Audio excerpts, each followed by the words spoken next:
Polres Pekalongan menggelar konferensi pers akhir tahun 2023 yang dipimpin langsung oleh Kapolres Pekalongan, AKBP Wahyu Rohadi. Dalam kesempatan itu, Kapolres mengungkapkan, perbandingan gangguan Kamtibmas di tahun 2023 ini secara garis besar mengalami kenaikan. Baik dari segi tindak pidana kriminalitas, laka lantas, tipiring maupun gangguan terantip lainnya. Sementara tingkat kriminalitas di wilayah hukum Polres Pekalongan dan jajaran tahun 2023 mengalami kenaikan dibandingkan tahun 2022. Sepanjang tahun 2023 ini terdapat 238 laporan polisi yang ditangani Polres Pekalongan. Sebagai perbandingan di tahun 2022 sebanyak 188 kasus tindak pidana yang dilaporkan. Artinya tahun 2023 ini mengalami peningkatan sebanyak 50 jumlah kasus tindak pidana atau sebesar 26% dibandingkan tahun 2022.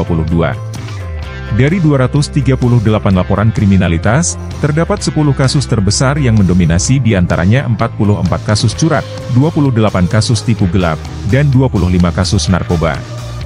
Kemudian 20 kasus pengeroyokan, 18 kasus cabul, setubuh, 16 kasus pencurian biasa, 13 kasus penggelapan, 10 kasus judi, 6 kasus KDRT dan 5 kasus penganiayaan. Kejadian-kejadian yang mendominasi di wilayah kita, atau kasus-kasus yang sering terjadi di wilayah kita, pertama adalah curang, bulan per bulan, data kriminal, laskar, TPI dan gangguan yang ada di wilayah kita, rata-rata mengalami kenaikan.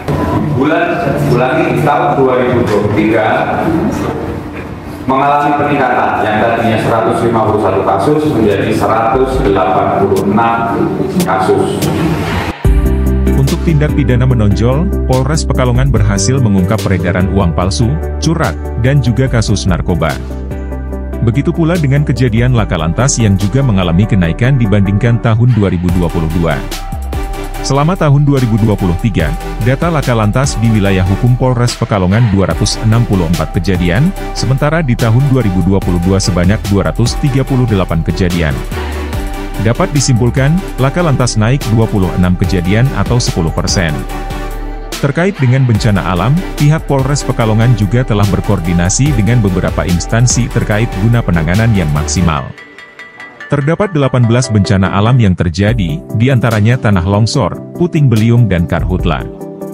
Jumlahnya mengalami penurunan sekitar 28% dari tahun sebelumnya.